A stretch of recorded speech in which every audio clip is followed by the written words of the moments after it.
por que algumas pessoas são consideradas mais importantes do que outras? Em que está baseado esse julgamento? Essas são as perguntas básicas do trabalho de Pierre Bourdieu. Nascido no interior da França em 1930, filho de família humilde, Bourdieu teve uma trajetória atípica. À base de bolsas de estudo e de uma inteligência notável, formou-se filósofo e chegou ao ápice da carreira acadêmica francesa. Enviado como soldado à Argélia, Bourdieu passa a estudar a sociedade argelina, em particular a primitiva sociedade cabília. Essa experiência marca sua mudança da filosofia para a sociologia. Ao morrer, em 2002, aos 71 anos, Bourdieu era provavelmente o mais lido e citado sociólogo em todo o mundo. Na medida em que vai ter escola para todos, uma escola, uma sociedade de classes, uma escola que pretende ter um papel democratizante, por assim dizer, é uma ideia de escola liberal. É uma ideia de escola que pretende ensinar a todo mundo, e aí quem tem inteligência, quem tem vontade de ir para frente, quem tem vontade de aproveitar essa oportunidade que o Estado oferece através da escola, essas pessoas sim vão ser bem-sucedidas. Daí a gente fala numa escola meritocrática, uma escola que premia, que coloca nos mais altos postos as pessoas que têm inteligência suficiente para entender os conhecimentos que são transmitidos e esforço para permanecer nessa carreira escolar que é tão longa. É uma ideia que está na base da disseminação da escola no Brasil, está na base, ela faz parte do pensamento, por exemplo, do Anísio Teixeira, que vai falar em democratização da escola brasileira, e é uma ideia muito bonita, né? Porque você dá a escola para todo mundo e não importa a origem social da pessoa. Se ela tiver condições, se ela tiver mérito, tá? Ela vai conseguir ascender socialmente. É a promessa da escola de ascensão social.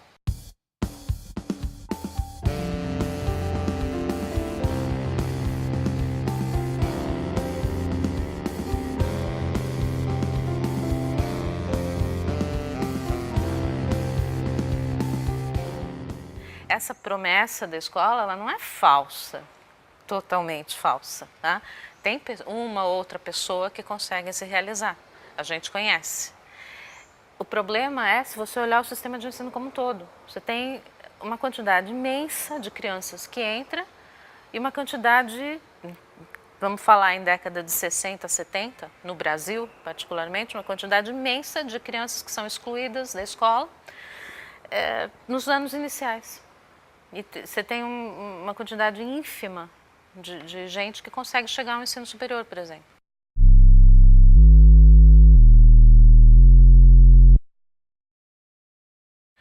E o Bourdieu ele vai fazer, para além disso, uma análise do que acontece dentro da escola, qual é o mecanismo que dentro da escola faz com que essa promessa de que se você tiver inteligência e esforço suficiente, você vai sim subir na vida, você vai sim ter um diploma que vai te permitir um emprego melhor que o dos seus pais, ele vai mostrar como essa promessa acaba não se realizando. Por sua natureza, a escola é uma instituição de reprodução social. Por meio dela, as crianças adquirem determinados conhecimentos que a sociedade considera valiosos. As análises da obra de Bourdieu nos permitem perguntar: por que os currículos escolares são formados por esses conhecimentos e não por outros? Por que nem todas as crianças conseguem se apropriar deles?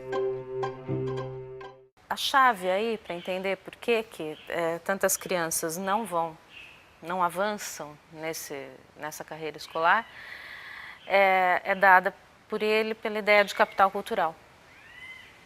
Ele vai falar em capital cultural, ele vai falar em capital social. Existe uma série de capitais que não são capital econômico, tal como a gente conhece, dinheiro, tá? A fortuna que você tem. Porque tem efeitos sociais, tem determinadas formas de relação social, de construção de legitimidade, que elas não são dadas só pela posse de dinheiro. Né? Tem outras coisas que você pode ter que te dão importância, te dão legitimidade. não são quaisquer conhecimentos, são os conhecimentos socialmente valorizados, é a cultura que, se você entra em contato com ela, você reconhece uma importância para ela.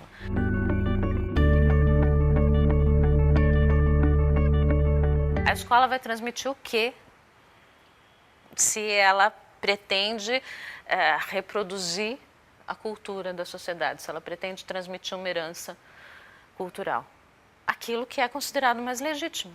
Tá? Não é nenhum plano maquiavélico, é simplesmente vamos transmitir aquilo que é mais valioso, o que a gente tem de mais valioso para as crianças.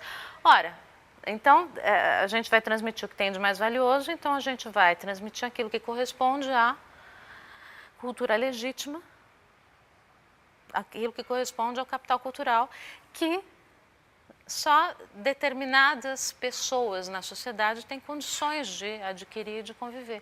Bourdieu mostra que expressões culturais consideradas legítimas correspondem, curiosamente, àquelas da camada dita dominante da sociedade. São expressões que somente podem ser desfrutadas e compreendidas naquilo que tem de mais refinadas, a partir de conhecimentos prévios e de alguma capacidade financeira. Essa relação com a cultura legitimada é que vai constituir o capital cultural, transmitido primeiramente pela família. Pessoas que leem em casa, quadros nas paredes, música, visitas a museus, mas também jogos educativos e estímulos constantes são alguns dos aspectos que ajudam a construir esse capital de jovens e crianças. Essas vivências serão fundamentais na vida escolar. A ausência delas também será. Então, na medida em que você tem todo mundo frequentando escola, você tem pessoas que têm esse capital cultural já de casa, né? E tem pessoas que vêm de ambientes onde esse capital cultural não está à disposição, portanto elas não têm o capital cultural, ou têm muito pouco desse capital cultural. E aí vão conviver numa escola que está todinha feita para a transmissão dessa cultura legítima, e que considera essa cultura legítima e as operações mentais, as disposições que são necessárias para você entender e conviver e aprender essa cultura legítima como naturais.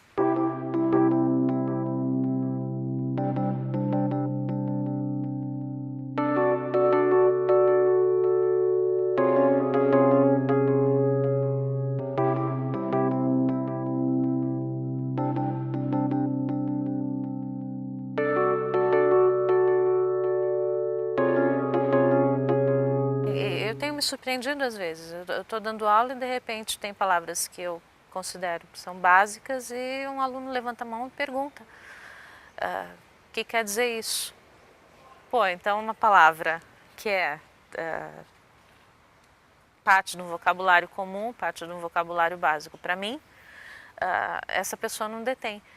Lógico, eu entendo que eu tenho toda uma trajetória de estudos superiores que me permite ter esse vocabulário, né? E é uma pessoa e o aluno é uma pessoa que acabou de entrar. Mas a ideia do capital cultural, que a escola espera que o aluno tenha e eventualmente ele não tem, é bem essa. É bem a pessoa a criança entrar num ambiente que não é em absoluto familiar para ela.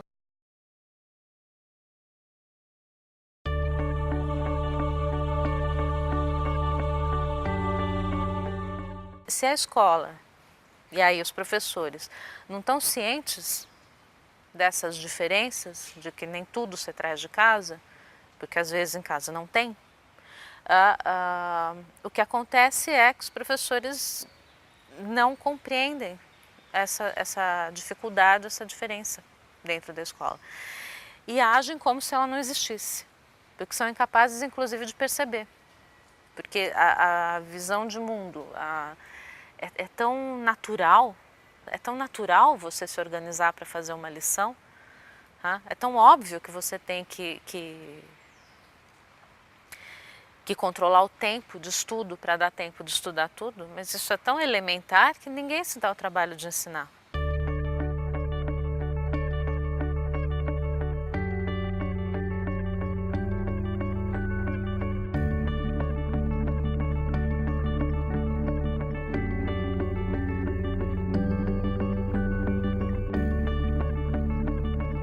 Porque a criança que vem do ambiente que tem o capital cultural, ela se sente à vontade na escola. É um ambiente no qual o que está sendo ensinado combina com a maneira de lidar com o conhecimento dos pais e que ela vai aprendendo devagarzinho em casa.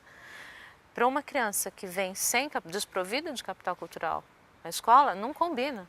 Tem uma lacuna aí que, se ninguém ajuda essa criança ou se ela não se esforça terrivelmente, as chances de fracasso são mais do que previsíveis. Né? E é aí que se explica esse efeito que está denunciado na reprodução.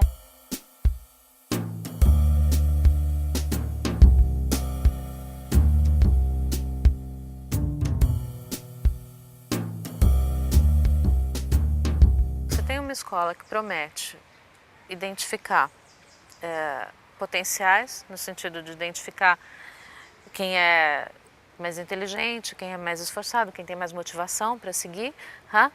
E essa escola, de fato, ela está identificando quem tem mais capital cultural, porque é quem responde melhor, por exemplo, a uma avaliação.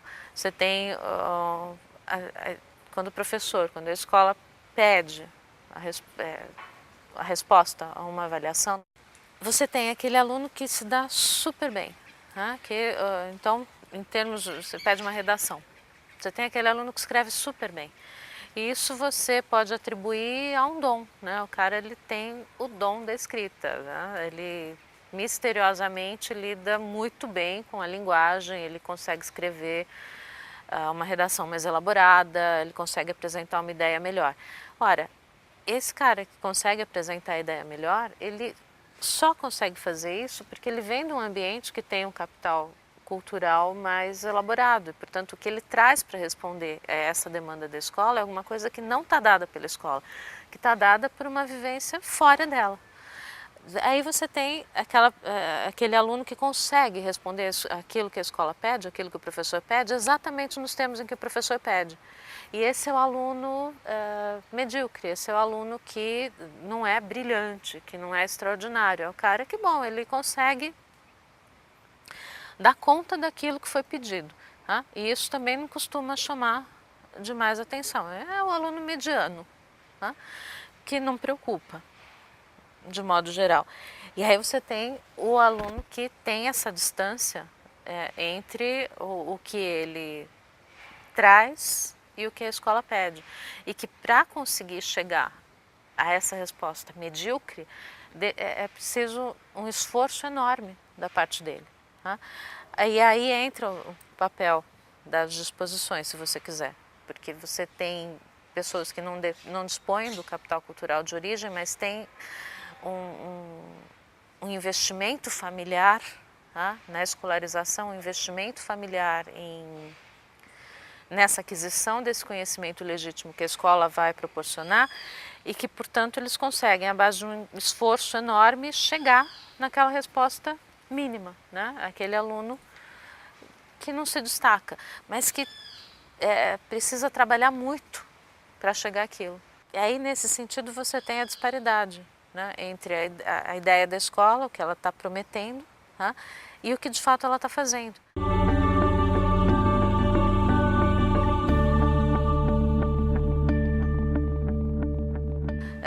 Se a escola está premiando um conhecimento e habilidades e capacidades que não vêm daquilo que ela ensina, daquilo que ela propõe, se ela está avaliando isso, então não é muito verdadeiro, não é muito apropriado dizer que a escola premia quem é mais inteligente, que a escola permite que aqueles que se esforçam mais avancem mais. Porque se o cara que se esforçou um monte para virar um aluno medíocre, por conta de uma disposição que traz de casa com relação ao estudo, ele não vai ser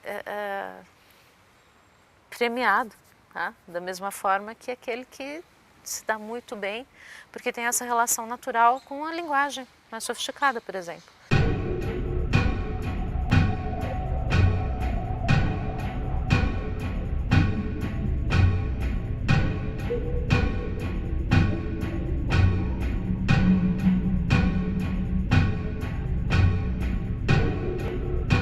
a análise até aí, ela teve um impacto terrível sobre os professores, porque a pergunta é essa, poxa, eu estou na escola e eu estou fazendo parte desse sistema que reproduz desigualdades, desse sistema que não permite, de fato, um crescimento, uma educação, um aprimoramento humano.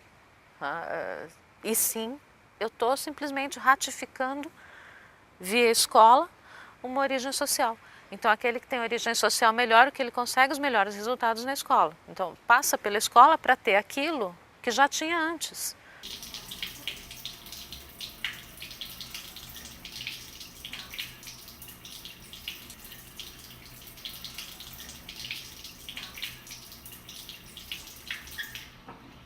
Então, a escola ela neutraliza esse efeito social. A escola transforma, ela diz, não, fulano ocupa altos cargos porque estudou muito. Porque se deu bem na escola, porque o cara é inteligente, por isso ele se deu bem na vida.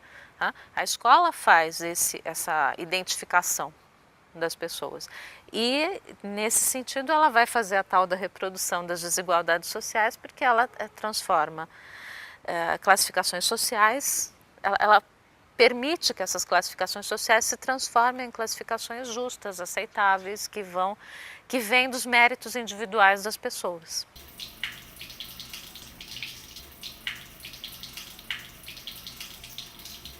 Quem é professor, trabalha, tem um objetivo na hora que vai trabalhar. A hora que você entra em sala de aula, você tem um objetivo com relação ao conhecimento, com relação à mudança que esse conhecimento vai fazer para os alunos. É uma profissão de transformação humana nesse sentido. Você está ali para fazer algum efeito na vida dos alunos. E, de repente, você lê a reprodução e você descobre que o efeito que você está fazendo não é bem esse, né? Que o efeito que você faz é mínimo. Ou pior, que você contribui para manter as relações de dominação social. E aí é importante olhar para o terceiro ponto da análise, né? para uma terceira face da análise do Bourdieu a respeito do que acontece dentro da escola. Por que os professores não conseguem mudar essa realidade?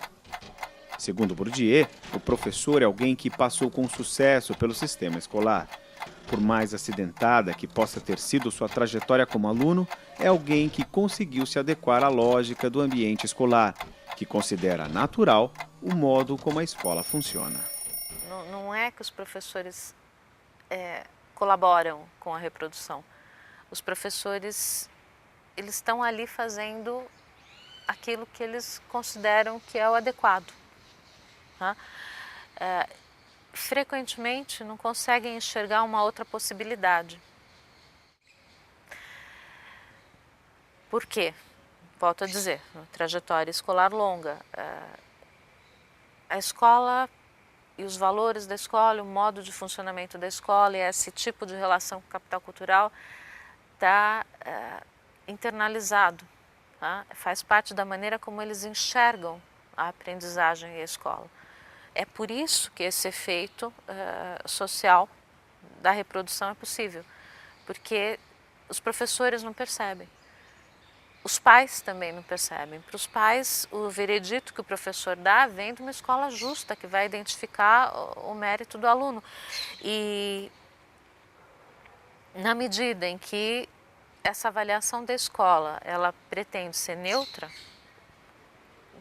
como é que você vai questionar? A escola que vai descobrir se o seu filho dá ou não dá para o estudo, diz que ele não dá. Eles devem saber do que eles estão falando, né? Para Bourdieu, o sucesso escolar está associado a uma disposição para o conhecimento. Para alguns jovens, uma carreira escolar completa é algo obrigatório, natural. É uma crença que se ajusta à imagem que a própria escola permite que esse jovem forme de si, e até mesmo a imagem que os pais façam de seus filhos.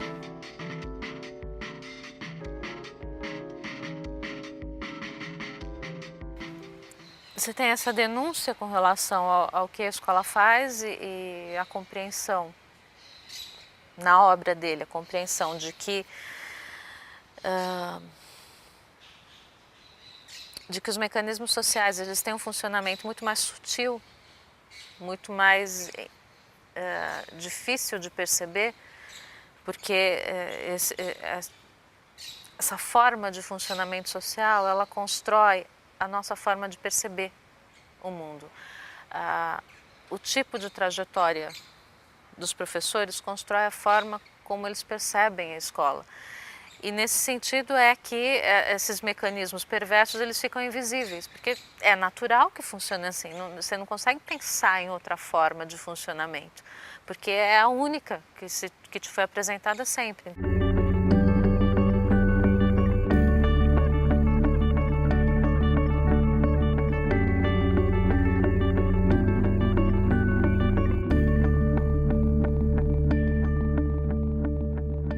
Uma primeira leitura desses textos costuma deixar os professores muito deprimidos, no sentido de que é como se não houvesse saída, como se não fosse possível entender um jeito de resolver isso, porque é muito maior do que uma ação individual pode modificar e é muito mais sutil. Seria necessário uma percepção de si e do seu lugar social o tempo todo, a hora que você está em aula, porque não é simplesmente, o aluno tem uma cultura diferente da minha, eu vou respeitar a cultura do aluno. É mais complexo ainda, porque tem a ver com como é que você aproxima essa cultura legítima, como é que você proporciona um repertório de operações mentais, um repertório de vocabulário, um repertório de percepções para pessoas que não dispõem disso. Uma solução que o Bourdieu vai indicar ele vai falar na necessidade de uma pedagogia mais racional.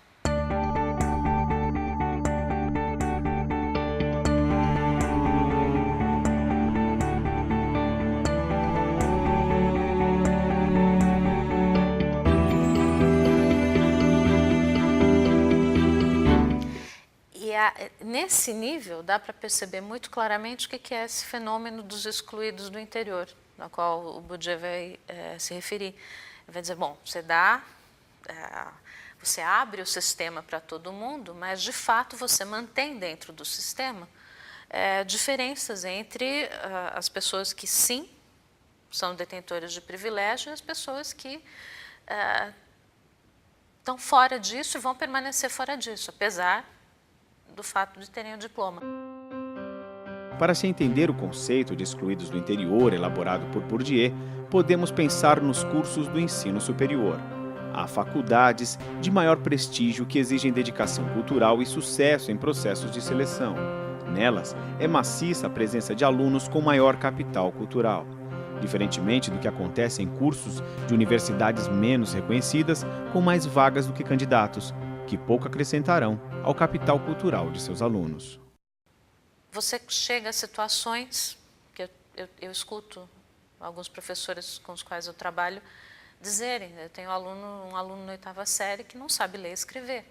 Ora, quer mais excluído no interior que isso? A menina está na escola, está matriculado, está frequentando e, de fato, uma coisa que é muito básica, que é ler e escrever, não foi aprendido.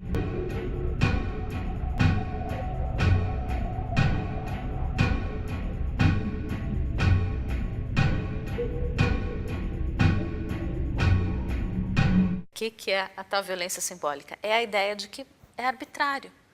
Aquilo que está sendo valorizado num determinado momento histórico, num determinado contexto social, é arbitrário. Por ser arbitrário é que se diz que é violento.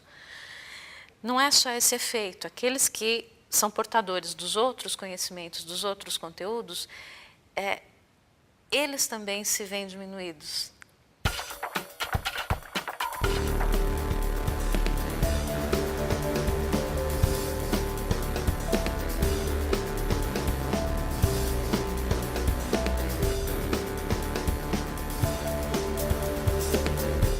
Então, se determinado conteúdo, determinada música ou determinada literatura, né, é reconhecida como determinada pintura, né, determinada expressão em artes visuais, é reconhecida como melhor, como mais importante, como mais merecedora de bienal, tá? Ou de exposições do que outras, isso não é dado porque existe alguma coisa de essencialmente melhor nesse quadro, nessa expressão artística, e sim porque o acordo social entre as pessoas que lidam com arte é de que, bom, é isso o que é relevante neste momento histórico. Então, na medida em que só é relevante num determinado contexto histórico, num determinado contexto social, porque determinadas pessoas escolhem valorizar isso, e às vezes não são as pessoas, é uma herança que você traz, tá? Também não dá para reduzir tudo a um voluntarismo, de maneira nenhuma. Pode ser de outro jeito.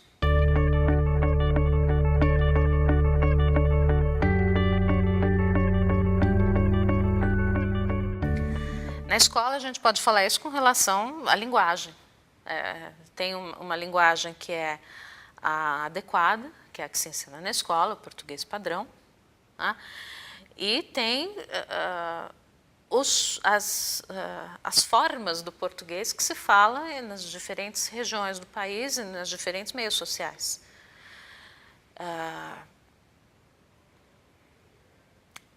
Quem vai se sentir mais legítimo em termos sociais? Tá? Os caras que falam o português padrão, que compreendem esse português e que conseguem usá-lo, ou os que usam as outras formas. A ideia de violência simbólica é um pouco isso. Ninguém está sendo agredido ali. Mas por que a pessoa que não fala o português padrão precisa se sentir mal, ou precisa ser desvalorizada, ou aquilo que diz não ser tão levado em consideração? Ao estudar a sociedade cabilha, Bourdieu percebe que a forma de agir e de responder a determinados problemas cotidianos não tinha um princípio racional. As pessoas simplesmente agiam de uma determinada forma. A partir daí, Bourdieu escreve sobre a razão prática, que é um conjunto de comportamentos providos de uma lógica social, mas que não partem de um raciocínio explícito, de um cálculo. Daí surge a noção de hábitos. Numa compreensão que está muito interiorizada, que é quase como uma segunda natureza, que é cultural. Tá? É uma segunda natureza que a gente tem, que é cultural. São valores, são formas de perceber o mundo, são formas de organizar o ambiente, são formas de se mexer, porque está inclusive no corpo, que são culturalmente herdadas, portanto são comuns a todo um grupo, mas ao mesmo tempo que são comuns a todo um grupo, tem uma expressão absolutamente individual que é dada por cada um ao enfrentar os desafios do dia a dia, porque o dia a dia é imprevisível. Então não dá para você ter uma resposta para todas as situações fechadas, porque é imprevisível. Qualquer um que dá aula sabe disso. Você prepara uma aula X, certo? E de repente um aluno te propõe uma questão Y, ou tem um dia que você não está bem, ou os alunos não estão bem, ou sei lá, bota uma bomba na escola, é imprevisível. E aí você tem que reagir a isso. Só que você não reage a isso aleatoriamente. Essas decisões que a gente toma num nível pré-reflexivo, ou seja, que frequentemente você não tem tempo para pensar sobre aquilo, você faz. Tá? Isso é da ordem do hábitos, isso é da ordem dessa razão prática.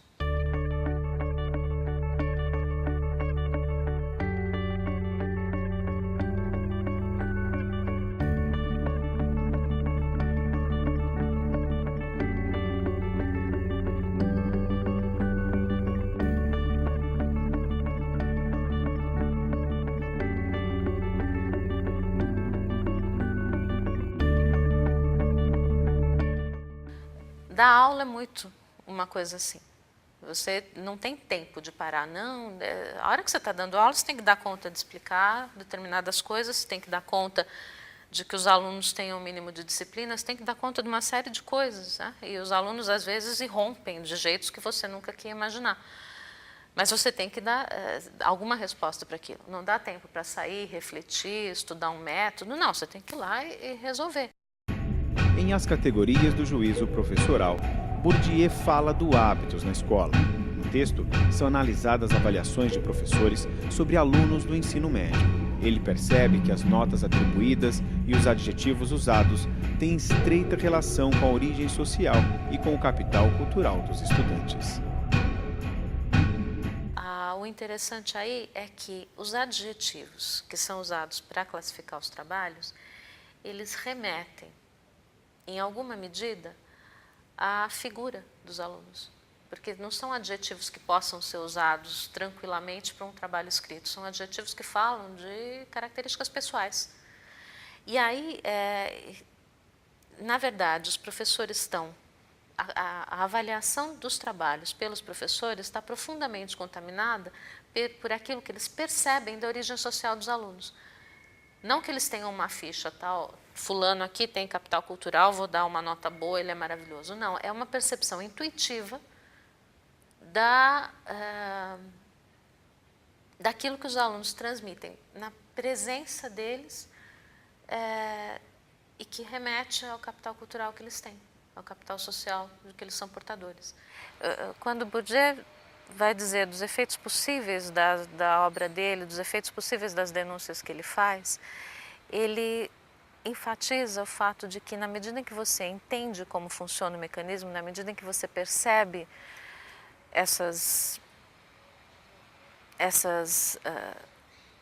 na medida que você percebe como o social se constrói, se articula, é que você tem condições de pensar estratégias de ação.